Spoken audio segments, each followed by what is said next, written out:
mubazir, sekira-kira disamakan Allah Subhanahu wa taala akan dia dengan segala syaitan yang sejahat-jahat makhluk. Adakah patut tabzir itu dipermuliakan dan dibesarkan? Padahal Allah Subhanahu wa taala menegah dan mencela dia. Dan setengah daripada bagai mungkar yang terkandung di dalam pekerjaan berbuang faslah dan menyangkar itu ittiba'us syayatin wa ghururihim. Artinya mengikut segala syaitan dan menghasilkan barang permintaannya dan mengharap-harap yang dijanjikannya. Itu suatu mungkar yang amat keji yang ditegahkan Allah Subhanahu wa taala dan Rasulnya di dalam beberapa ayat Quran dan hadis. Seperti firman Allah Subhanahu wa taala, A'udzubillahi minasyaitonir rajim. Wala tattabi'u khutuwatis syaitan innahu lakum aduwwum mubin. Innama ya'murukum bis-su'i wal fahsya. Artinya, dan jangan kamu ikut akan segala jalan syaitan, yakni perhiasannya dan perdayanya. Dari kerana bahwasanya syaitan itu bagi kamu seteru ai musuh yang amat nyata. Hanya sahanya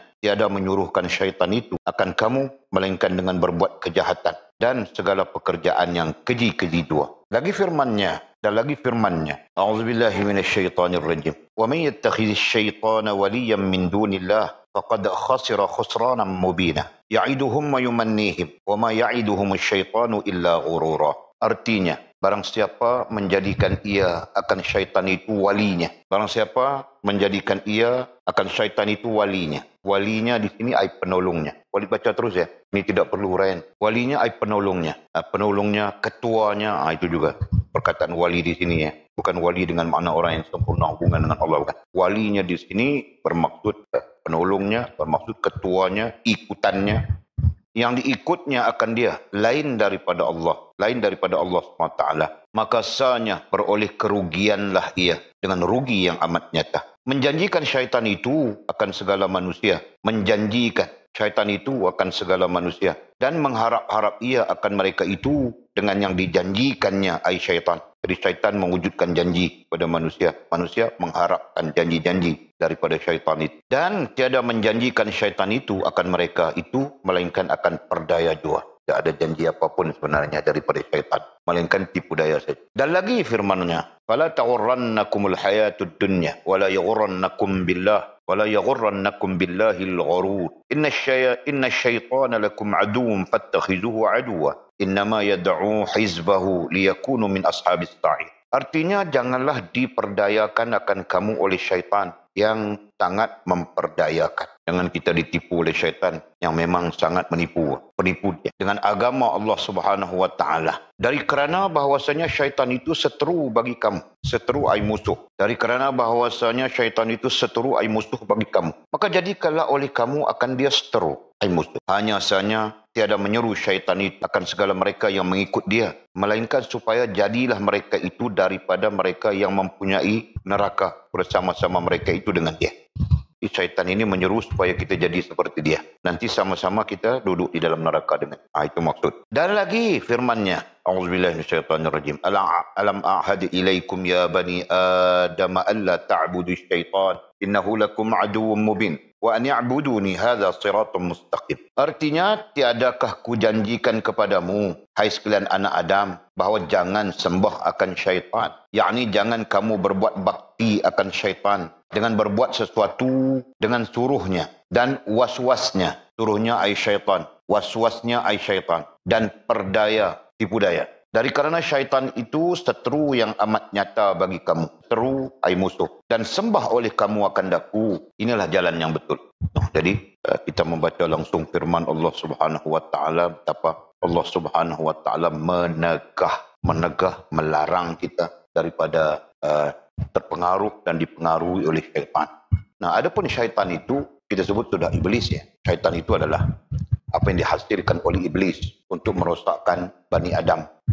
Nah, sampai-sampai kalau kita manusia, kita dibangsakan dengan manusia iblis, manusia syaitan, gitu kan. Jadi berhati-hatilah ya, supaya kita tidak terjebak ke dalam perangkap sang iblis ya kan? Yang kemudiannya nanti merosakkan kita. Sedikit demi sedikit, kalau dibincangkan oleh para ulama, pertama dirosakkan pikiran, ya, kemudian dirosakkan perasaan, dan dirosakkan amalan. Nah, itu kerjanya syaitan. Jadi hati-hati, kita baca dalil ya, surah. Kalau ikut di sini surah apa? Surah Baqarah ayat 168, 169. Surah An-Nisa 119, 120. Surah apa lagi? Surah Al-Fatir ayat 56. Surah Yasin ayat 60, 61. Kemudian surah apa? Surah Yasin tadi.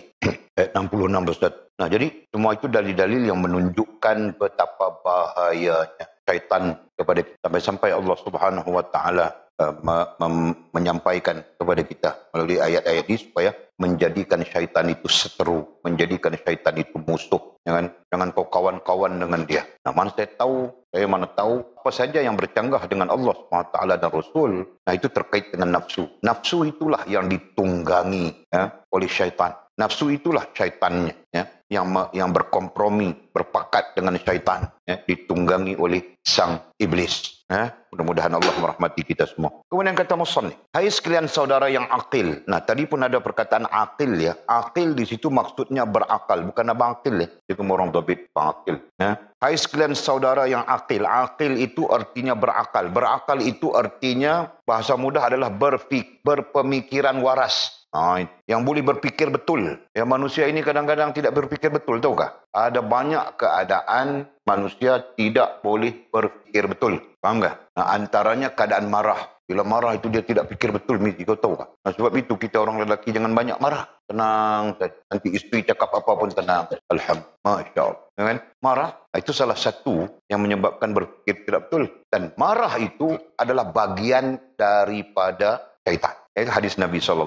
Ya. Jadi kurang-kurangkan. Walaupun kurang sudah kan, misi 4 tahun sudah kau tinggal di sini. Nah, sekarang wali marah pun tidak sudah kan? Masya Allah. Alhamdulillah. Okey, jadi kita lanjutkan saja ya. Kata musannif, hai sekalian saudara yang akil. Sama saja tadi. Akil artinya orang yang berakal, ataupun orang yang berakal artinya orang yang waras pikirannya. Kan? Dengan tidak waras, orang yang tidak waras pikirannya, tahu kah? Marah saja baling itu, baling ini, lepas itu menyesal. Marah saja terajang itu, terajang ini, lepas itu menyesal. Macam Walid juga apa? Marah aku bakar kereta. Aku pernah bakar kereta, tahu tak? Sebab itu Walid jangan main-main. Selalu Walid pesan anak-anak pun Walid pesan jangan. Marah saja aku buang kereta itu. Sampai sekarang 3 biji ke 2 biji kereta. Buang begitu. Nah, sekali pikir bodoh juga kan? Bodoh juga kan Jul. Kalau Jul ada ketika itu, Walid jangan buang, kasih saya lah. Jul cakap macam itu. Tapi mau kasih puas hati. Marah. Kan? Okey. Katanya dengarlah olehmu akan tegah. Ini tuan-tuan. Dengarlah olehmu akan tegah Allah Subhanahu Wa Taala. Tegah ai larang sama saja kan? Istilah tegah ai larang oleh Allah Subhanahu Wa Taala daripada mengikut syaitan. Jadi Allah menegahnya. Kita baca tadi kurang-kurangnya 5 ayat, kan? Nah, ada lagi ayat-ayatnya yang merujuk kepada Allah menegah, melarang. Nah, tinggal lagi manusia ini kerana dia tidak faham, tidak ada ilmu, tidak ada pengetahuan, dia ikut syaitan pun dia tidak tahu, kan? Faham kami Mizi? Dia tidak tahu bahawa mereka sedang mengikut syaitan. Tidak tolak, canggah dengan Allah SWT dan Rasul. Nah, itu sebenarnya ikut syaitan. Tapi dia sendiri pun tidak tahu. Itu masalah. Mudah-mudahan Allah bagi kita ilmu. Jadi kita tahu saja ini syaitan punya seruan. Ini syaitan. Dan katanya, dan fikirkan olehmu dengan akalmu. Dan fikirkan olehmu dengan akalmu. Yang waras itu tadi, yang akil itu tadi ya. Akan suruh ai perintah. Ya. Akan suruh ai perintah Allah Subhanahu Wa Taala menyeteru syaitan, memusuhi ai memusuhi syaitan. Jadi maksudnya fikirkan olehmu dengan akal kita yang waras itu tadi ya. Kenapa Allah Subhanahu Wa Taala menyuruh kita atau perintah kita supaya menyeteru, memusuhi syaitan. Nah, jangan tidak fikirlah. Fikir main telefon saja, Facebook saja. Sekarang bukan Facebook lagi, sekarang macam-macam ada sudah. Walid ada orang invite, orang perempuan, apa namanya aplikasi itu? Orang perempuan semua. Apa namanya aplikasi itu, Jul? Pandai komisi tahu. Nah, Walid pun mana tahu ini apa? Kan perut masuk terus. Nah, terus. Lama saya tunggu awak untuk reply. Walid pun siapa? Jadi, boleh kita tidak tahu kan? Dia pun cakap mau berkenalan lah, begitulah, beginilah, begitulah. Aku mana tahu, aku kira skema saja semua. Kan Jul? Kali diantar gambarnya. Oi, comel. Betul ke Jul itu? Aplikasi macam itu, betul tak? Boleh sembang live, boleh sembang WhatsApp, boleh macam-macam boleh itu. Jangan main-main. Syaitan juga itu kan, rantau. Nah, okey. Jadi kalau syaitan kita seteru saja, betul kan? Delete, keluar. Barut. Kemudian katanya, dan di dalam beberapa nas, nas istilah lain disebut dalil. Nas kadang-kadang disebut nas pada satu sisi, artinya apa-apa yang menjadi dalil terhadap perkara daripada sumber Al-Quran, daripada sumber hadis, nah itu disebut nas. Itu istilahnya dalam usul tafsir dan usul hadis. Contoh, Mizi nanti tanya, Jul kasih tahu, kau jangan buat begini Mizi, salah ini. Nasnya apa? Gitu kan? Nah, artinya dalilnya apa? Sama ada dalil itu daripada sumber Quran, ataupun daripada hadis, ataupun daripada ijma' para ulama. Okey. Dan di dalam beberapa nas, yakni ayat Al-Quran. Maka katanya, betapa kiranya harus diikut. Betapa kiranya harus diikut. Harus ay patut. Ini bukan harus hukum. Ini harus lughawi. Itu kalau kita belajar sastra. Harus lughawi dipanggil. Harus pada bahasa. Nah, artinya patut. Betapa kiranya patut diikut dan jadi sahabat dan taulan yang dihormati. Syaitan itu. Jadi ayatnya tergantung di sana ya. Menyeteru syaitan itu. Betapa kiranya patut diikut dan dijadikan sahabat dan jadi sahabat dan jadi taulan. Taulan itu artinya orang yang dekat. Yang dihormati, yang dipatuhi katanya. Yang dihormati dan dimuliakan. Dan dimuliakan dengan sehabis-habis hormat. Dimuliakan dengan sehabis-habis hormat. Ini kadang-kadang berlaku ya. Kita mempermuliakan syaitan itu dalam keadaan kita tidak menyedarinya. La haula wa la quwwata illa billah ya. Nah, di sana pentingnya ilmu ya, supaya kita dapat melihat dan menilai apa-apa saja yang bercanggah dengan Allah Subhanahu wa taala dan Rasul, sesungguhnya itu adalah bagian daripada syaitan yang tidak wajar kita permuliakan. Benar katanya, dan dimuliakan dengan sehabis-habis hormat dan permulia katanya. Dan permulia, ulang ayat dimuliakan itu tadi. Sekira-kiranya diperbuat baginya warna.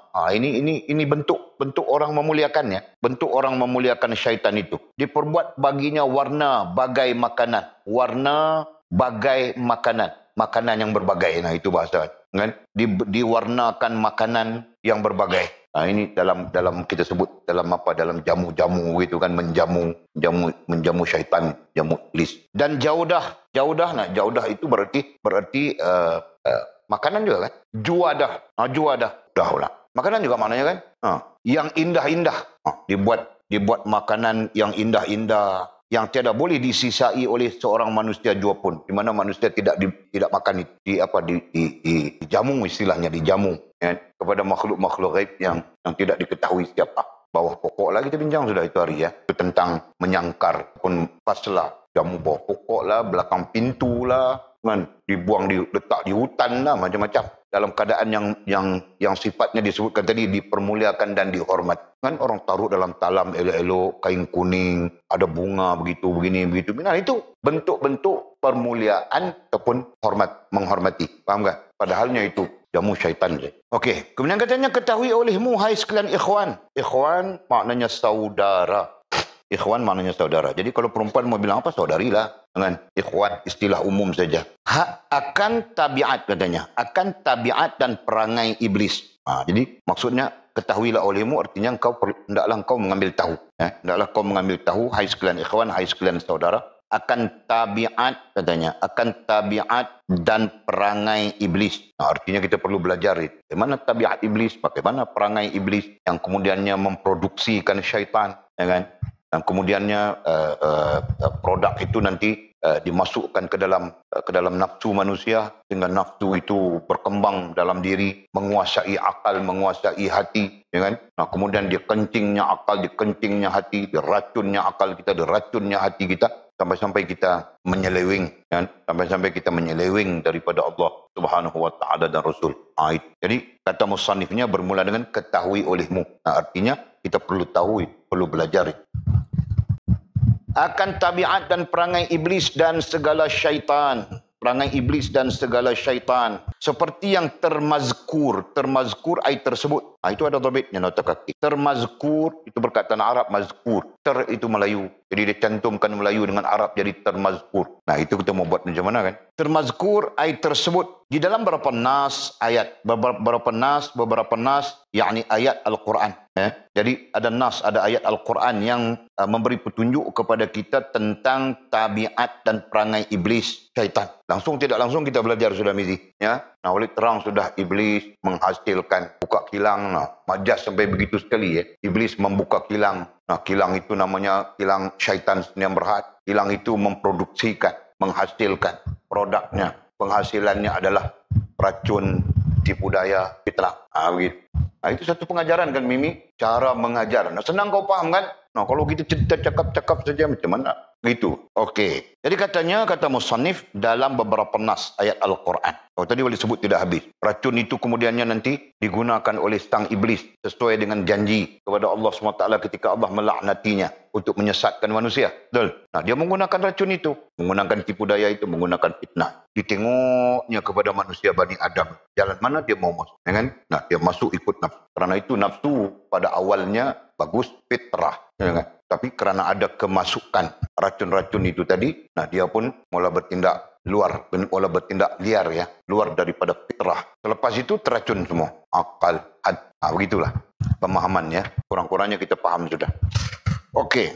Jadi katanya beberapa nas ayat Al-Quran bahawasanya adalah iblis dan segala syaitan tiada menyuruhkan mereka itu akan insan, melainkan dengan berbuat yang qabih.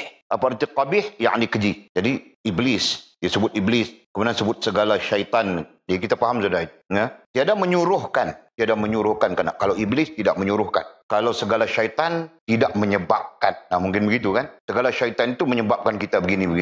Nah, yang menyuruhkan itu adalah iblis. Jelas?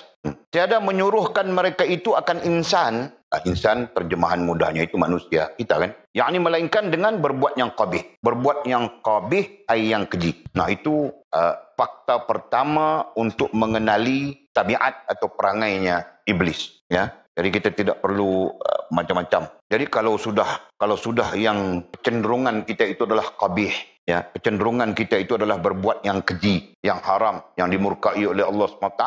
Nah, itu berarti kita sudah terkena racun iblis. Ya. Sudah terkena racun yang keluar daripada kilang iblis. Boleh saja disebut syaitan dan sebagainya. Masya Allah. Dan katanya, dan tughyan. Dua istilah ini dalam hadis Nabi SAW.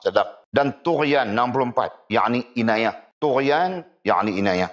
Jadi syaitan ini, iblis ini, menggunakan syaitan melalui syaitan yang sifatnya racun, fitnah dan tipu daya, menyuruh kita insan untuk berbuat qabih, untuk berbuat perkara-perkara yang keji. Perkara-perkara yang keji, perkara-perkara yang terlarang. Nah, itu pun istilahnya qabih juga. Perkara-perkara yang terlarang. Dan tughyan, yakni inayah. Ya. Maksud tughyan, yakni inayah, menzalimi ataupun zalim. Dan tiada yang dijanjikan mereka itu akan segala manusia melainkan ghurur. Ya. Dan tiada yang dijanjikan. Nah, janji sang iblis melalui syaitan itu tadi, ya, oleh mereka itu segala manusia melainkan ghurur. Ghurur ay tipu daya. Nah, itu kita kaitkan dengan racunnya, kaitkan dengan syaitan itu ya. Tipu daya, racun, fitnah, tipu daya. Ghurur artinya tipu daya, dan isyan. 66 apa isyan? Isyan artinya derhaka. Isyan, maksiat, itulah. Kan? Derhaka. Nah, itulah apa? Itulah seruannya sang iblis. Itulah bentuk seruan, bentuk ajakan sang iblis ya, supaya kita melakukan perkara-perkara yang keji, terlarang, ya kan? Begitu. Dan tughyan, dan zalim, ya. Dan tughyan maknanya inayah, yang kita terjemah zalim ya, lagi mudah. Ya, supaya kita menzalimi antara satu sama lain, menzalimi antara manusia. Nah, itu kerjanya sang iblis, perangai. Kemudian iblis itu langsung tidak langsung, nah dia menjanjikan. Nah, ini pun satu hal. Perkara yang kedua di sini ya, dia menjanjikan. Menjanjikan apa? Antaranya ditamkan oleh ulama adalah menjanjikan keseronokan, kepuasan. Nah, itu dijanjikan oleh iblis. Jadi kita pun mau seronok, mau puas, bawa saja segala anak darah orang. Nah, ini, hari ini orang ini, besok orang itu, lusa orang ini, 3 bulan kemudian semua buang masuk laut, cari lain pula. Mungkin begitu kan? Nah, kerana kita sudah terkena seruan sang iblis itu tadi. Cari syok saja, cari seronok saja. Allah. Dan isyan katanya. Dan isyan 66. Isyan artinya derhaka. Nah, sudah. Maka adakah patut diikut suruhnya Ini dipanggil apa ya? Pertanyaan mustonif ya sebagai motivasi. Maka adakah patut diikut suruhnya ai iblis yang semata-mata kejahatan, di mana iblis itu tidak ada perkara baik, semua jahat saja. Ya. Jahat dengan makna sesuatu yang kalau tadi istilahnya qabih, ya, istilahnya keji, istilahnya terlarang, ya. Nah, jahat. Dan adakah patut diharap akan janjinya? Apakah patut diharap akan janjinya ai iblis? Janjinya ai iblis itu yang tadi sekurang-kurangnya kita sebut janjinya adalah keseronokan, janjinya adalah kepuasan. Dengan itu yang terbesar itu. Padahal mana ada keseronokan, mana ada kepuasan, kan? Tidak ada apa? Tahu kami, orang berzina, dia mau berzina terus. Kenapa? Karena tidak ada kepuasan, kan? Hakikatnya memang tidak ada. Tabi'in, Allah SWT menciptakan manusia. Okey, adakah patut diharap akan janjinya ai sang iblis yang semata-mata perdaya? Di mana janjinya itu semata-mata perdaya dan lanjuran. Perdaya artinya tipu, ya. Lanjuran artinya muslihat. Lanjuran artinya muslihat. Tipu muslihat. Nah, itu istilah kita Melayu kan? Jarang orang cakap sudah kan? Nah, dulu-dulu mungkin ada. Istilah orang dulu-dulu cakap. Ini datang tipu muslihat saja. Sekarang orang guna tipu saja, tidak muslihat. Betul. Allah, Masya Allah. Betul. Tipu muslihat saja. Yang akhirnya, merosakkan seluruh struktur rohaniah kita. Rohaniah rusak, jasmaniah nanti mengikut rusak. Maka katanya, tiada jua orang yang mengikut suruhan, ya. Maka tiada jua orang yang mengikut suruhan dan mengharap akan janjinya ai iblis, janjinya nya iblis, melainkan orang yang ahmak. Itu perkataan ahmak. Apa dhabitnya di sini? Yakni yang bodoh. Okey, betul. Ada lagi perkataan ahmak itu artinya yang mati akal pun disebut ahmak juga. Orang yang tidak boleh berfikir, itu pun disebut ahmak. Orang yang tidak boleh berfikir. Ada juga yang menyebut orang yang lemah akal, ya, itu pun disebut ahmak. Jadi tiada jua orang yang mengikut suruhan dan mengharap akan janjinya ai sang iblis itu, melainkan orang yang ahmak, artinya orang yang bodoh disebutkan di sini. Dan orang yang tidak boleh berfikir, dan maghrur yakni yang terpedaya jua adanya. Jadi orang yang mengikut sang iblis melakukan hal-hal yang keji, hal-hal yang terlarang itu adalah orang bodoh dan orang yang terpedaya. Jadi struktur yang kita belajar iblis begini, kilangnya begini, nah itulah maklumat, ya, meliputi semua.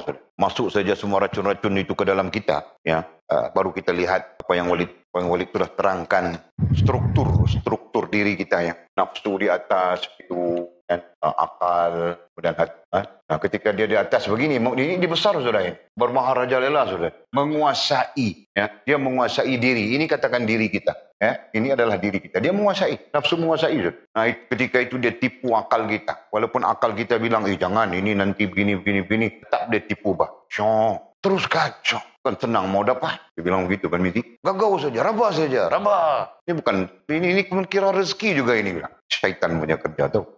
Mizi pun meraba-raba saja. Atas, bawah, semua dia rabah. Astaghfirullah. Okay? Nah, setelah akal itu teracun, berarti bebas sudah daripada ikatan dosa, pahala, takut dan sebagainya. Nah, dia nanti meracun hati. Ya kan? Nah, ketika itu, hancur sudah. Hidup ini hancur. Ya. Hidup yang begini hancur. Orang ini tidak ada lagi dosa ke, pahala ke, apa ke, tidak ada lagi sudah. Janji syok saja.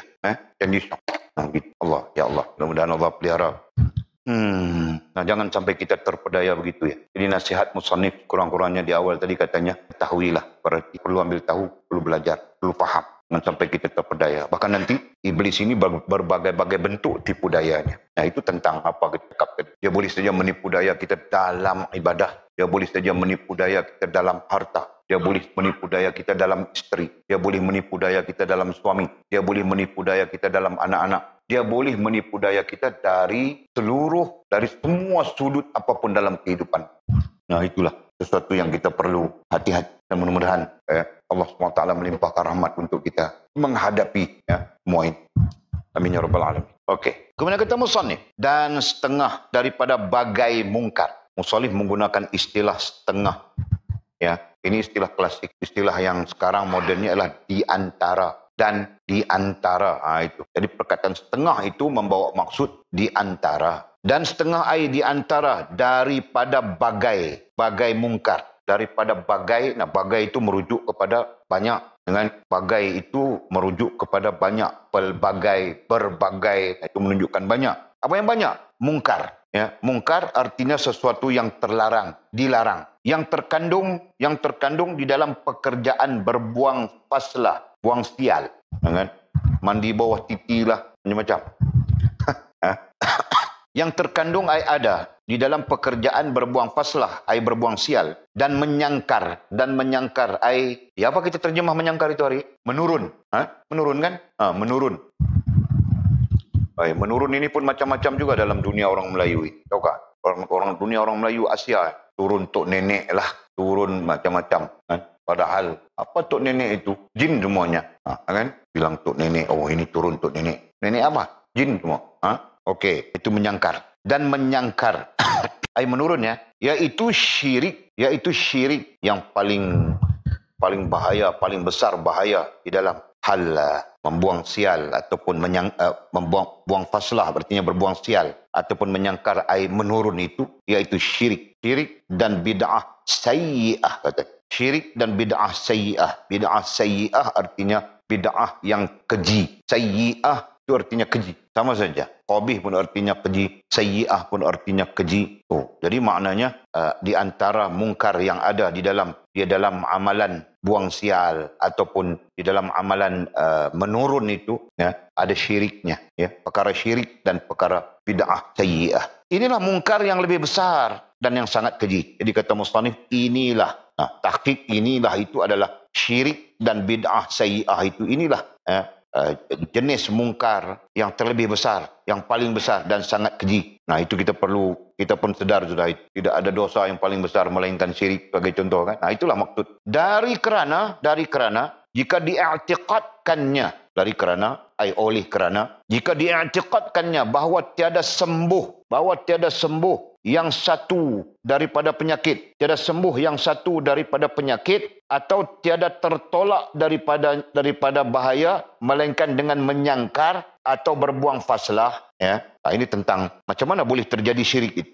Musannif bercakap tentang itu, ya. Kalau orang mengiktikadkan, ya, dia beriktikad, ya, bahawa tidak sembuh penyakitnya ataupun tidak tertolak bahaya, musibah dan sebagainya, ya, melainkan dengan menyangkar atau berbuang faslah, kata musannif, maka ditilik ai diperhatikan. Jika diiktikadkannya yang demikian itu memberi bekas. Diperhatikan, ya. Jika dia mengiktikadkan yang demikian itu ai berbuang faslah ataupun menyangkar. Yang demikian itu isim isyarah. Artinya berbuang faslah kita terjemah dengan buang sial. Menyangkar kita terjemahkan dengan menurun. Ya, yang demikian itu memberi bekas dengan tabiatnya. Nah, artinya apa? Artinya kalau tidak buat begitu, sakit tidak sembuh. Kalau tidak buat begitu, bahaya kemudaratan tidak terangkat, tidak terlepas daripada kita. Maka orang itu jadi kafir. Orang itu jadi kafir. Nah, itu fatwa, ya. Fatwa ini ada di dalam semua kitab-kitab tabar Ahlussunnah wal Jamaah. Ya, kerana mengiktikadkan perbuatan itu memberi bekas, ya. Jadi hal ini satu hal yang sangat berbahaya, ya. Jadi syirik, jadi kafir sudah tidak sadar lagi. Jadi kita bayangkanlah orang dulu-dulu yang mengamalkan perkara ini, mereka tidak tahu, terkesyok saja beramalkan. Nah, bahaya. Okey, boleh ulang, ya. Maka ditilik artinya diperhatikan. Jika diiktikadkannya, kalaulah pengamal itu mengiktikadkan yang demikian itu, sama ada berbuang faslah ataupun berbuang sial ataupun menyangkar ai menurun, ya kan? Memberi bekas dengan tabiatnya. Macam mana memberi bekas dengan tabiatnya? Kalau tidak buat amalan ini, sakit tidak sembuh. Kalau tidak berbuat amalan ini, mudarat tidak terangkat misalnya, ya kan? Maka orang itu jadi kafir dengan tiada bersalahan sekalian ulama ahli sunnah wal jamaah. Jadi sekalian ulama ahli sunnah wal jamaah tidak bersalahan, tidak ada khilaf. Tidak ada khilaf di kalangan ulama ahli sunnah wal jamaah. Dhabit ahli sunnah wal jamaah, nanti kita berjumpa dengan ulama liberal, kita berjumpa dengan ulama qadariyah pragmatis, kita berjumpa dengan ulama plural, liberal. Nah, macam-macam ada sudah. Dunia mau kiamat kan? Ada yang bilang pemuda Ashabul Kahfi itu Kristian. Itu Perdana Menteri sendiri itu. Dia tidak baca ayat Quran barangkali. Bilang dia Islam juga kan? Kita pun tidak tahu, bah. Keluar saja dalam Facebook itu. Keluarkan nanti. Jalankan. Tidak apa. Kurang-kurangnya Walid membantah, Walid memprotes. Kenapa dia menyebut Ashabul Kahfi itu Kristian? Ada teksnya. Memang betul dia sebut. Kita perlu berkompromi agama lain. Kerana pemuda Ashabul Kahfi itu pun asalnya Kristian katanya. Masya Allah, tabarakallah. Al-Quran dalam surah Kahfi itu jelas-jelas saja mengatakan innahum fidyatun amanu. Mereka itu adalah pemuda-pemuda beriman birabbihim, dengan Tuhan mereka. Wazidnahum huda, dan Allah menambah, menguatkan iman mereka. Kan? Nah, tiba-tiba bilang Kristian lah, begitulah, beginilah. Nah, ayat lain mengatakan tidaklah yang diserukan oleh mereka Ashabul Kahfi itu melainkan kepada Tuhan Rabbul Alam. Tiba apa alasan dia, daripada mana dia kutip pun tidak tahu. Syaitan betul lah. Nah, PMX syaitan, boleh sebut syaitan saja. Masukkan dalam Facebook, pedulikan. Masya Allah, tabarakallah. Nah, itulah contoh. Jadi Walid beralasan tadi macam-macam. Nanti timbul ilmuwan, ulama itu satu istilah yang mulia ya. Yang kita jangan sebut untuk liberal, untuk ini ulama, kita sebut ilmuwan saja. Akan timbul ilmuwan-ilmuwan yang berkompromi dengan kesesatan-kesesatan seperti ini. Akan timbul banyak yang makan gaji, yang ada kepentingan, yang itu, yang ini. Nah, mereka berkompromi. Ya betul lah Ashabul Kahfi pun dulu Kristian. Jadi kita kena hormatlah orang Kristian dan sebagainya. Nanti jadi macam Indonesia tahu. Kristian itu disifatkan sebagai ahli kitab. Sampai sekarang ajaran para Madinah, Nur Khalis Majid, pengasas para Madinah namanya Nur Khalis Majid. Nah, dia menghujahkan yang diguna pakai oleh Indonesia sekarang. Mereka mengatakan, bukan semua ya, ini kita cerita orang-orang liberal, mengatakan bahwa Kristian itu adalah ahli kitab. Nah, kerana itu kita boleh menikah dengan ahli kitab. Jadi sebab itu berlakulah percampuran Islam dengan Kristian, suami Kristian, isteri Islam, suami Islam, isteri Kristian tidak menjadi hal di Indonesia. Faham tak? Nanti kita pun macam itulah. Masya Allah, tabarakallah. Nah, artinya bercanggah langsung. Nah, kalau tidak kita, nanti generasi anak-anak kamu orang tahu tak? Macam mana dia mau hidup dalam negara yang sebegitu? Kan? Kau tidak takutkah kau dalam kubur? Nah, anakmu nanti dia mau menikah dengan Kristian. Kerana awek Kristian itu begitu kan comelnya. Seksi lagi. Nah, dia mau kamu buat macam mana? Sanjul? Nah, kerana itulah kita perlu ajar anak-anak kita agama. Ajar isteri-isteri kita agama. Isteri-isteri kita. Paham Jul? Terus. Jadi katanya, nah fatwanya begitu ya. Maka orang itu jadi kafir dengan tiada bersalahan sekalian ulama ahli sunnah wal jamaah. Babit di ujung ya, supaya kita nanti fokus. Apalagi kita menyampaikan ilmu kepada orang. Perlu khitabkan. Ini adalah fatwa ulama ahli sunnah wal jamaah. Ai syekh itu, ai ustaz itu, ai Perdana Menteri ke-10, nah itu bukan ulama ahli sunnah wal jamaah, itu liberal, itu plural, itu pragmatis dan sebagainya. Okey? Nah, kita tahqiq. Kemudian katanya, kerana tiada baginya tauhid.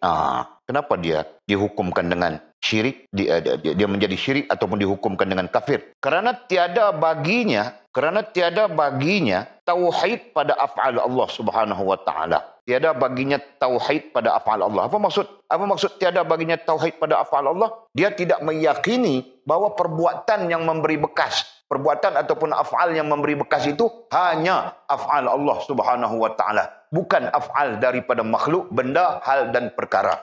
Dia tidak meyakini, artinya dia tidak beriman. Dia tidak beriman bahawa hanya yang memberi bekas, yang memberi kesan, ya, yang memberi bekas atau memberi kesan itu adalah af'al Allah Subhanahu wa taala, ya, bukan makhluk, benda, hal dan perkara. Faham tak? Nah, itulah maksudnya tauhid pada af'al Allah SWT. Tauhid pada sifat begini, tauhid pada af'al begitu. Bukan tauhid itu berbeza-beza. Ini adalah bentuk proses menerima, ya, pegang dan sebagainya. Jadi kata musannif, kenapa dihukumkan kafir? Katanya kerana tiada baginya tauhid pada af'al Allah Subhanahu taala. Nah, sebab itu kita belajar tentang sifat, tentang af'al, sampai kita menyebut sempurna, begitu kan? Kita menyebut dengan tahqiq bahawa seluruh hak Allah Subhanahu taala itu sempurna, betul? Nah, apabila menyebut hak Allah Subhanahu taala itu artinya zat, sifat dan af'al. Zat itu tidak diperbincangkan, dilarang dan sebagainya. Tapi yang menunjukkan kepada zat itu adalah sifat dan af'al. Nah, kita khitabkan sempurna. Berpegang terus kita sampai mati, ya. Hak Allah SWT itu sempurna sampai hari kiamat. Sampai bila-bila? Bukan sampai hari kiamat saja. Nah, lawan kepada Allah SWT itu adalah kita makhluk. Hak makhluk itu lemah. Betul? Lawan sempurna adalah lemah. Maka kita bahagian daripada makhluk, berarti hak kita itu adalah lemah selama-lamanya. Itu kesimpulan. Itu akidah ya. Itu dipegang. Jangan berubah-ubah. Nanti pulang saja kita nampak, itu ini. InsyaAllah. Kemudian katanya, dan jika tiada diiktikadkannya Bagaimana kalau dia tidak mengiktikadkan itu? Tadi dia iktikadkan kan? Dia mengiktikadkan perbuatan itu tadi, buang sial, menurun itu tadi, memberi bekas. Maksudnya jika tidak dibuat akan terus sakit. Jika tidak ini akan tidak boleh menegah daripada kemudaratan dan sebagainya. Dia mengiktikadkan perbuatan itu, amalan itu yang memberi bekas, bukan Allah SWT. Nah sekarang, jika tiada dia iktikadkannya dan demikian itu, dia tidak mengiktikadkan begitu, ya, tidak mengiktikadkan yang demikian itu, perbuatan membuang sial, perbuatan menurun, memberi bekas. Dia tidak mengiktikadkan perbuatan itu memberi bekas. Dengan tabiatnya, hanya diiktikadkannya, ya, hanya dia diiktikadkannya akan dia memberi bekas dengan bukan kuat ini. Di sini disebut teks Jawi ini disebut quwwah kan? Quwwah. Quwwah bukan kuat. Ya. Boleh saja diterjemahkan dengan kuat, tapi quwwah di situ adalah kalau bangsa makhluk disebut keupayaan, ya kan? Dia iktikadkan dia memberi bekas dengan quwwah, ai upaya yang dijadikan Allah SWT di dalamnya. Itu sebab itu kita sebut upaya. Jadi dia tidak mengiktikadkan perbuatan itu memberi bekas, tetapi dia mengiktikadkan Allah memberikan keupayaan dengan perbuatan itu. Allah memberikan, diiktikadkan akan dia memberi bekas. Hanya diiktikadkan akan dia perbuatan itu memberi bekas dengan quwwah yang dijadikan Allah SWT di dalamnya. Jadi sedikit ternafi. Satu, keadaan pertama tadi, dia meletakkan perbuatan itu memberi bekas. Keadaan kedua ini, dia tidak meletakkan perbuatan itu memberi bekas. Tetapi dia meletakkan Allah memberikan keupayaan di dalam perbuatan itu. Sama saja kan? Pada dasarnya sama saja itu. Nah, apa katanya? Dengan quwwah yang dijadikan Allah Ta'ala di dalamnya. Maka orang itu jadi bid'ah fasik. Orang itu jadi bid'ah fasik katanya. Bid'ah berarti melakukan sesuatu yang baru, yang bukan daripada agama kita, itu kan? Yang tidak terkait dengan agama kita. Fasik artinya jahat. Allah Masya Allah. Kemudian katanya, tiada bersalahan sekalian ulama pada kufurnya. Tiada bersalahan sekalian ulama pada menghukumkan bid'ah fasik itu, tiada bersalahan ulama ya tentang itu, terkait itu. Jadi maksudnya apabila mereka mengiktikadkan, dia tidak mengiktikadkan perbuatan itu, amalan itu memberi bekas, tapi dia mengiktikadkan Allah mendatangkan quwwah, berarti mendatangkan upaya di dalam perbuatan itu untuk memberi bekas, ya kan? Seperti Allah SWT mendatangkan upaya di dalam ubat menyembuhkan sakit. Faham tak? Itu bezanya. Allah mendatangkan upaya dalam apa? Dalam harta untuk menyelesaikan masalah. Allah mendatangkan upaya dalam isteri untuk mendamaikan kita, betul kan? Faham Jul? Isteri itu untuk mendamaikan Jul. Kalau semakin ada isteri semakin semak. Tidak payah beristri lah, betul kan? Sebab Allah jadikan wanita itu mawaddatan warahmah. Okey. Jadi katanya tiada bersalahan sekalian ulama, yakni pada hukum bid'ah fasik itu. Bid'ah itu satu hal sudah. Fasik berarti jahat, ya kan? Dan pada kufurnya. Dan adapun pada kufurnya bersalahan mereka itu. Maksudnya ada ulama yang menghukumkan kufur, ada ulama yang menghukumkan tidak jadi kufur. Ya, ada khilafnya. Jadi ada yang menghukumkan kufur, ada yang menghukumkan tidak. Kita di tengah-tengah ini macam mana? Sebagai orang yang mengkaji tentang ini. Kalau sudah ada ulama yang mengatakan kufur, walaupun yang lain mengatakan bid'ah fasik, lebih baik kita jangan, begitu kan? Lebih baik kita jangan, Tekadkan Allah SWT yang memberi bekas. Af'al Allah itu yang memberi bekas, kan? Ubat ini sebab saja. Amalan-amalan ini kalau tidak bertentangan itu sebab saja. Masalahnya amalan ini bertentangan. Karena itu disifatkan bid'ah, sifatkan fasik hukumnya, ya kan? Kemudian kata musannif, kata ulama ma wara'un nahar. Itu istilah. Apa ma wara'un nahar? Maksudnya ulama yang jauh pandangan, ya. Ulama ini pun kadang-kadang biasalah kan itu tertakluk kepada kecerdasan, tertakluk kepada hikmatul muta'alliyah, tertakluk kepada kecerdasan. Adapun ulama yang cerdas, mereka mempunyai pandangan yang jauh mungkin, kita katakan begitu. Jadi ada ulama yang cerdasnya itu agak kurang. Mereka bercakap sekitar persekitaran begitu saja, kan?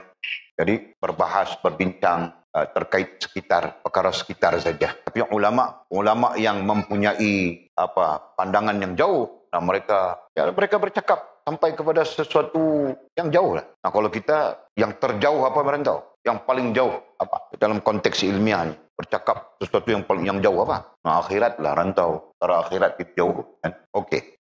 Jadi makna Kata ulama ma waraun nahar, artinya ulama yang melihat jauh, berpandangan jauh. Pandangan itu istilah. Ulama yang berpandangan jauh. Apa kata mereka? Orang itu jadi kafir jua. Masya Allah. Ulama yang berpandangan jauh mereka mengatakan orang itu jadi kafir jua. Ini bahagian daripada ikhtilaf. Di sanalah Walid sifatkan tadi, kalau begitu khilafnya, kita jangan coba-coba. Lebih baik kita berpegang dengan metod yang pas, yaitu metod kita Ahlussunnah wal Jamaah. Itu pasti sungguhnya perbuatan hamba tidak boleh memberi bekas. Perbuatan hamba tidak boleh memberi bekas. Perbuatan makhluk, hamba itu demi makhluk tidak memberi bekas. Benda tidak boleh memberi bekas, hal tidak boleh memberi bekas, perkara tidak boleh bekas. Kalaupun berlaku, contohnya kita tidak mau kemudaratan, tapi berlaku kemudaratan.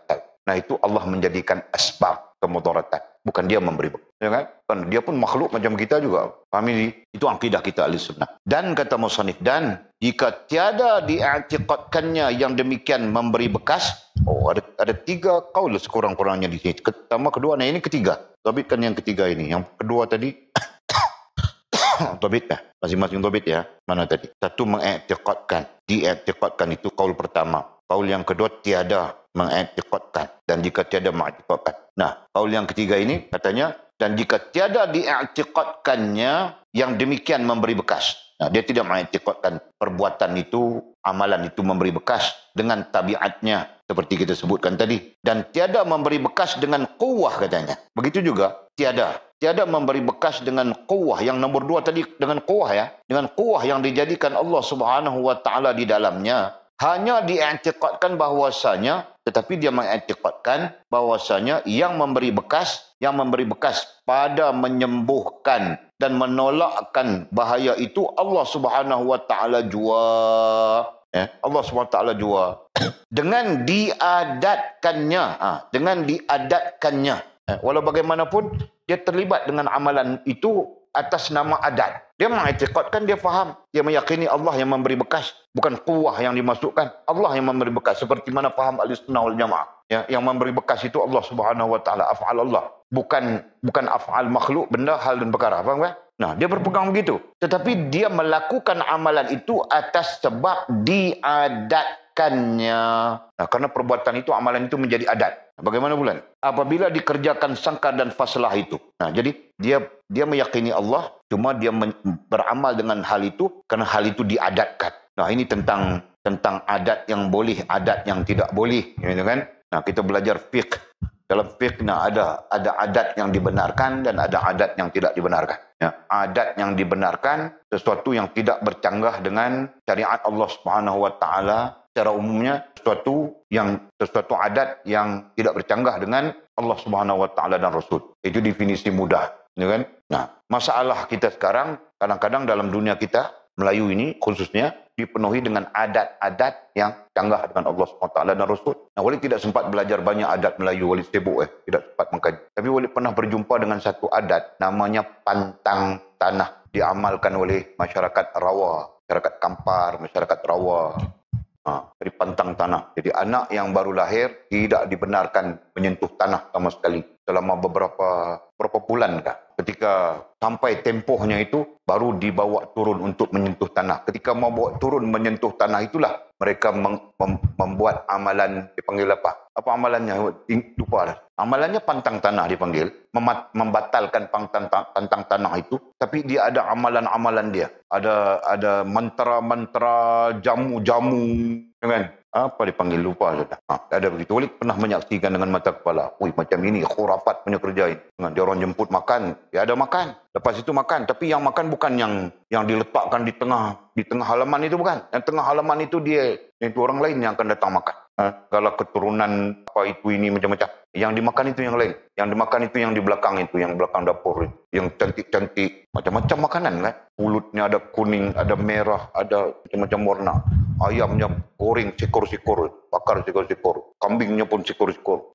Yang itu orang tidak makan, tidak dibenar. Makan itu yang masak-masak belakang. Nampak? Contoh, itu Walid pernah tengok Kalau mau kaji, carilah di Google adat masyarakat Rawa, adat pantang tanah dalam masyarakat Rawa. Type begitu, keluar dia. Okey. Itulah maksud diadatkan. Jadi apa hukumnya? Ulang ya. Boleh ulang. Dan jika tiada diiktikadkannya dan demikian memberi bekas dengan tabiatnya dan tiada memberi bekas ia dengan quwwah yang dijadikan Allah SWT di dalamnya. Quwwah tadi dengan makna upaya ya. Hanya diiktikadkannya bahawasanya yang memberi bekas pada menyembuhkan dan menolakkan bahaya itu Allah SWT jua. Dan dengan diadatkannya, dia cuma mengadatkan saja perbuatan ataupun amalan itu. Apabila dikerjakan sangkar dan faslah itu, maka apabila dikerjakan sangkar dan faslah itu, artinya apabila dibuat sangkar dan faslah itu, maka dijadikan Allah SWT sembuh daripada penyakit dan ditolakkannya segala bahaya pada ketika itu. Ditolakkan segala bahaya pada ketika itu. Katanya, dan mungkin pegangannya adalah qiyas dan banding yang demikian itu seperti api dan makanan. Tiada memberi bekas ia dengan tabiat api pada menghanguskan dan mengenyangi, dan tiada memberi bekas ia dengan quwwah ya, yang dijadikan Allah SWT di dalamnya. Ini pegangannya, akidahnya ini. Hanya memberi bekas pada menghanguskan dan mengenyangi itu Allah SWT jua. Dengan diadatkannya sama seperti tadi, menjadi hangus ya, tak kala bersentuh api dengan sesuatu yang kering, dan diadatkannya kenyang tak kala makan akan makanan ya. Katanya demikianlah qiyas dan banding. Qiyas dan banding, sangkar artinya menurun, dan faslah membuang sial katanya. Apa hukum? Maka orang yang beriktikad demikian itu tiada jadi kafir ya. Nah, kalau betul dia beriktikad begitu, katanya tiada jadi kafir dengan mujarrad. Orang itu tiada jadi kafir dengan mujarrad, maksudnya jadi kafir dengan serta-merta. Mujarrad ini lebih kepada makna jatuh kafir ketika itu. Nah, maksudnya orang itu tidak jatuh kafir ketika itu. Jadi katanya orang yang beriktikad demikian itu tiada jadi kafir dengan mujarrad i'tikad itu. Dengan mujarrad, gimana ya sebut bagi mudah? Kalau di sini disebut apa? Mujarrad semata-mata, dengan sebab i'tikad itu. Lebih senang begitu. Dengan sebab i'tikad itu. Jadi kalau begitu i'tikadnya berarti okey, berarti betul ya. Tetapi perbuatan beradat itu tadi ya, hanya jadi bid'ah jua kata ulama ya. Hanya jadi bid'ah jua, tapi tetap bid'ah. Jadi paling sederhana dalam fatwa para ulama, kalau sudah i'tikadnya yang ketiga ini begitu ya, nah artinya dia tetap jadi bid'ah. Kenapa bid'ah? Karena adat itu sepatutnya ditinggalkan saja kan. Takut nanti orang-orang yang, kalau orang ini menunjukkan dia paham mungkin selamat. Kalau datang orang yang tidak paham, generasi yang tidak paham, rusak jul kan. Nah, mana dia tahu begini, akidah perlu begini, yang main bantai saja. Jika tidak buat begini nanti sakit, nanti jadi begitu, jadi begini. Insyaallah, tabarakallah. Okey, jadi fatwa yang dikemukakan adalah jadi bid'ah dua. Okey. Tetapi walau bagaimanapun ya, jadi kafir, boleh juga jadi kafir, tetapi ya boleh jadi kafir. Babit ai mubtada mahzufnya ai boleh. Boleh jadi kafir ia jika boleh jadi kafir ia orang yang mengamalkan begitu, walaupun akidahnya betul tadi ya, boleh juga menyebabkan dia jadi kafir jika dihalalkannya. Saja nampak tak? Jika dihalalkannya pekerjaan sangkar dan faslah ya. Jika dihalalkannya pekerjaan sangkar dan faslah. Kalau dia menghalalkan pekerjaan sangkar dan faslah itu, walaupun sudah diadatkan dan sebagainya, sedang kita belajar sudah dasarnya sangkar dengan faslah itu ada perkara besar. Selain daripada syirik, ada membazir, betul? Ada pembaziran. Nah, pembaziran boleh tengok itu. Kambing yang bakar itu tidak boleh makan. Ayam yang bakar sekor-sekor itu tidak boleh makan. Makanan yang cantik-cantik, warna-warni dibuat itu tidak boleh makan. Nah, kalau dia tidak kasih makan lilin, dia tidak kasih makan mangkuk-mangkuk itu, kayu-kayu itu, ya betul lah kan? Ini mau makan apa kayu-kayu itu? Tapi yang dia tidak kasih makan itu kambing itu, ayam itu. Faham tak? Nah, untuk apa? Ini jamu katanya. Jamu siapa? Kan persoalan. Nah, itu bahagian perkara yang terkandung di dalam hal-hal begitu, pekerjaan yang diadatkan, perbuatan yang diadatkan yang menyalahi syarak, kan? Nah, kalau tidak begitu misalnya, buat ini kita makan kenduri, ya ini kenduri kita semua ya makan. Nah, mungkin kita selamat di situ kan? Itu saja. Nah, jadi di situ ada apa? Di situ ada tabzir, kita belajar sudah ya sebelumnya. Di situ ada pembaziran. Nah, adapun pembaziran itu tidak dihalalkan, tidak boleh sama sekali kita menghalalkan. Kan? Kerana pembaziran itu haram qat'i. Yang namanya membazir itu haram qat'i dari sudut itu. Walaupun sisi lain ada pembaziran juga. Contohnya baginda Rasulullah SAW menegur sahabat mengambil wudu. Kan? Air banyak, jadi diorang ambil wudu. Rasulullah menegahnya. Jangan begitu. Jangan kamu membazir. Nah kata sahabat, bagaimana saya membazir sedangkan saya berada di dalam air yang banyak. Nah, hatta kau ambil wudu di dalam sungai yang mengalir sekalipun kau tidak boleh membazir, kata. Jadi hadis ini menunjukkan bahawa sekalipun banyak pun kita tidak boleh membazir, ya, tentang itu. Faham tak? Nah, adapun yang kita bincangkan haram dalam perbuatan membazir ini adalah hal-hal yang terkait dengan akidah dan ibadah. Begitu, faham kan? Okey. Dengan ayat cakap yang demikian itu, katanya, jadi kafir ia jika dihalalkannya pekerjaan sangka dan faslah, kita sebut sudah tadi. Dengan ayat cakap yang demikian itu, dengan tiada khilaf segala ulama. Nah, adapun jika dia menghalalkan, tak jadi kafir. Itu tidak ada khilaf di kalangan ulama. Nah, ini berarti menghalalkan apa yang diharamkan oleh Allah Subhanahu wa Ta'ala. Jadi diteliti ya. Qaul yang ketiga ini diteliti ya. Gitu. Okey. Adapun qiyas yang kita sebut qiyas tadi ya. Adapun qiyas dan banding yang tersebut itu tiada sah, kata musannif.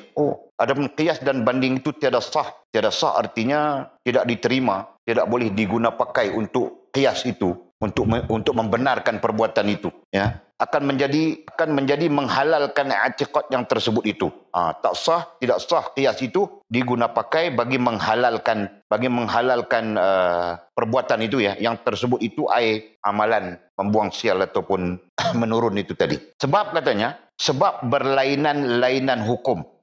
Sebab berlainan hukum dan berlainan keadaan. Jadi qiyas itu tidak boleh dipakai. Dari kerana, musannif memberikan contoh katanya, dari kerana api dan makanan itu sebenarnya lah ia daripada segala sebab. Ini ahli sunnah ya. Sebabkan makanan ataupun api yang dikiaskan tadi itu, itu sebenarnya sebab yang beradat. Itu adalah sebab yang beradat. Ya. Kita perlu belajar juga ini. Boleh tentu sudah. Sebab yang beradat ataupun adat ataupun yang diadatkan. Faham tak? Ada dua beza itu. Ada istilah. Ada perkara yang kita mengadatkannya. Ada perkara yang beradat. Yang beradat itu maksudnya diciptakan oleh Allah SWT secara tabi'i. Termasuk dalam sifat alam. Hukum tabi'inya. Faham tak? Jadi hukum tabi'i kepada api itu apa? Membakar, menghanguskan. Betul? Itu hukum tabi'i. Jelas ya? Tapi luar tabi'inya, Nabi Ibrahim AS tidak terbakar di dalam api yang besar. Itu contoh. Ya, di sana menunjukkan bahawa Allah Subhanahu wa Ta'ala yang berkuasa ke atas makhluk namanya api. Betul. Allah yang memberi bekas. Begitu. Jadi satu hal lagi adalah perkara yang bukan di bawah tabi'i, ya, bukan di bawah tabi'i, tapi kita yang membawanya. Itulah yang kita maksudkan. Amalan-amalan bid'ah di dalam masyarakat kita begitu banyak. Kita yang membawa itu. Itu tidak terkait dengan apa yang kita sebutkan tadi. Kerana itu musannif mengatakan bahawa hukumnya berlainan. Tidak sah untuk diguna pakai bagi mengkiaskan perbuatan ataupun amalan menyangkar ataupun membuang faslah itu tadi. Tidak sah. Kenapa? Karena berlainan tabi'inya. Adapun tabi'i api, tabi'i makanan itu adalah tabi'i yang telah ditetapkan oleh Allah Subhanahu wa Ta'ala. Ya. Okey. Jadi katanya, dari kerana api dan makanan itu sebenarnya lah ia daripada segala sebab yang beradat. Itu kita sebut. Sebab yang beradat itu dipanggil tabi'i. Sisi lain dipanggil sunnatullah. Ya. Tabi'i atau sunnatullah. Dengan tiada syak katanya. Dengan tiada syak dan tiada khilaf. Tiada syak artinya tidak keraguan, tiada khilaf artinya tidak ada perbezaan pendapat ulama.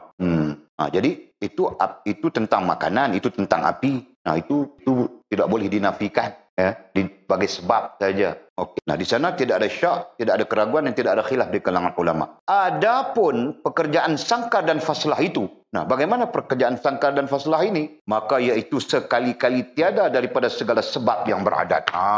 Jadi pekerjaan sangkar dan faslah, pekerjaan menurun, masuk antu, kemudian faslah buang sial dan sebagainya. Ini tiada sekali-kali, maka iaitu sekali-kali tiada ia daripada segala sebab yang beradat. Dalam arti kata yang lain, dia tidak termasuk di dalam tabi'i ataupun hukum tabi'i ataupun sunnatullah. Faham kan? Berarti ini datang daripada perangai kita, sikap kita, manusia, ya, bukan daripada sunnatullah ataupun hukum tabi'i. Dan katanya, jika ditakdirkan, dan jika takdirkan berlaku padanya kelakuan seperti kelakuan sebab. sekiranya berlaku kepada kita, berlaku padanya kelakuan seperti kelakuan sebab yang beradat dengan sebabnya, maka iaitu semata-mata perdaya syaitan jua. Jadi contoh, kalaupun berlaku sebab yang bukan tabi'i tadi, adat yang bukan sunatullah, adat yang bukan tabi'i, bukan hukum tabi'i. Nah, tiba-tiba kita buat berlaku. Contoh, kita buat kenduri jamu-jamu, esok dia sembuh. Orang sakit itu pun sakitnya gila, sasau sudah. Sasau, tahu ke sasau? Nah, gila. Kita pun buat kenduri, dia minta, mimpi kenduri buat macam ini dia pun buat. Buat selesainya sembuh dia. Nah, kalaupun berlaku begitu, kata musannif, takdirkan berlaku padanya kelakuan seperti kelakuan sebab yang beradat dengan sebabnya. Itulah maksudnya. Dengan sebab buat kenduri seperti mana yang diminta itu, maka sembuhlah fulan bin fulan. Maka iaitu semata-mata perdaya syaitan jua. Musannif mau memahamkan kita. Sebenarnya bukan ada kena mengenai mau sembuh, mau apa. Itu adalah hak Allah Subhanahu wa taala. Faham kah? Nah, jadi kita jamu sang iblis makan begitu begini tiba-tiba sembuh. Nah, itu adalah bentuk tipu daya daripada sang iblis ataupun syaitan itu jua. Nah, jadi macam kita sebutkan tadi kan, dialah menipu akal kita. Konon-kononnya kita berkias begini, berpegang begitu, begini. Pada hakikatnya mutlak Allah Subhanahu wa taala saja yang boleh memberi bekas kepada apapun. Nampak tak? Maka katanya, betapa kiranya sah qiyas. Jadi musannif mengkritik qiyas begitu tadi ya. Betapa kiranya sah qiyas dan banding qiyas dan banding yang tersebut itu. Nah, kerana itu dia menyebut tidak sah qiyas itu tadi. Mana boleh qiyas api dengan makanan dikiaskan kepada perbuatan ataupun amalan mengangkung amalan buang sial ataupun menurun itu tadi tidak boleh dikiaskan karena api dengan makanan itu secara tabi'i, secara sunnatullah, gitu kan. Nah, sedangkan melakukan ritual, itu istilahnya ritual di dalam amalan buang sial ataupun amalan menurun ini, melakukan ritual itu bukan hukum tabi'in ataupun bukan sunnatullah. Jelas ya? Jadi katanya maka betapa kiranya sah qiyas dan banding yang tersebut itu. Kemudian katanya, hai sekalian ikhwan yang akil. Nah, wahai saudara yang berpemikiran waras fikirkan olehmu dengan insaf, katanya. Ini nasihat musannif. Fikirkan olehmu dengan insaf. Adakah bahaya yang terlebih besar daripada bahaya kufur dan bid'ah? Sebagai peringatannya kepada kita adakah bahaya yang lebih besar daripada bahaya kufur dan bahaya bid'ah sayyi'ah? Jadi kesimpulannya kita Ahlussunnah wal Jamaah, bahaya dari sudut amalannya adalah kufur, yang nantinya kenapa kufur, syirik kufur, itu dalam satu lingkungan saja, dan bid'ah sayyi'ah. Nah, kedua-duanya adalah bahaya besar yang boleh memutuskan iman kita dengan Allah Subhanahu wa taala. Yang berharap atas yang berbuat dia, Jadi siapa-siapa pun yang berbuat perbuatan ataupun amalan yang kita sebutkan dua itu menyangkar, buang faslah, atas berbuat dia laknatullahi taala, mereka dilaknat oleh Allah SWT. Jadi maksudnya orang yang melakukan ataupun beramal meletakkan harapan kepada perbuatan ataupun amalan menyangkar ataupun buang faslah itu, orang ini mendapat laknat Allah SWT. Alhamdulillah. Seperti sandaran musannif bahwa dilaknat oleh Allah SWT, katanya seperti sabda Nabi SAW. Ada hadis Nabi SAW. Nah, hadisnya berbunyi, man ahdasa hadasan,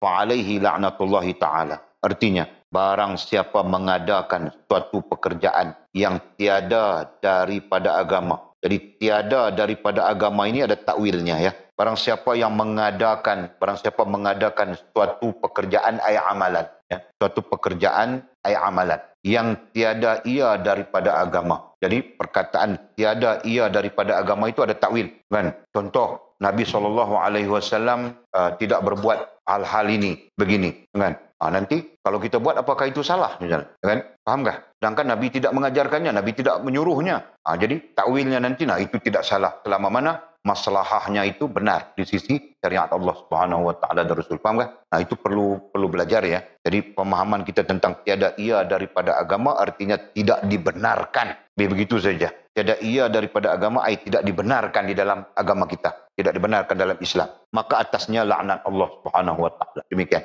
bunyi hadis Nabi sallallahu alaihi wasallam.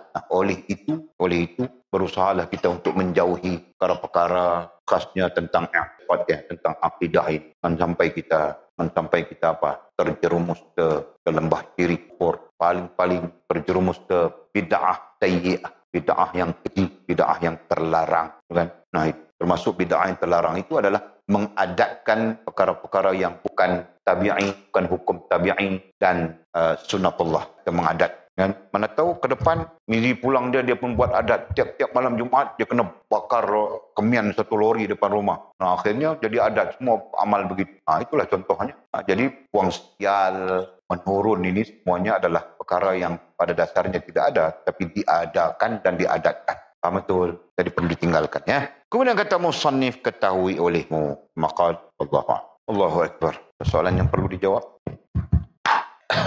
Soalan itu tengok saja Walid. Saja. Kenapa?